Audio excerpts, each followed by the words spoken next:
tamin'izy voilatsaka iny aloha za tsy mbola nahazo zavatra mihitsy na kely ary zaho hatram'izao mbo mivoaka hoe mamonjy ny risy ety tsy mahita fahamarinana mihitsy ny tenako dia aleoko mangina.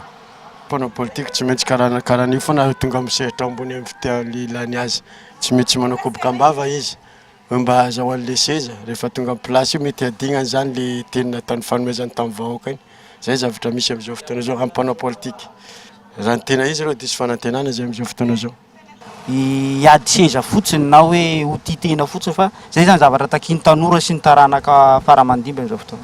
Tena diso fanantenana mihitsy aloha za satria maro ny fampanantenana teny président de république hoe mitondra kelikely za dia afaka fantrany vahoaka ho afaka daholo ny fahasaranana na tsy misy ny délestage. Amin'izao nefa tsy hitako akory ny zavatra miofa. Tsy hitako ny zavatra miofa e. Ohatra ny teo ihany ny teo, ohatra ny lombolombony teo, ohatra ny fitondrana ankehitriny.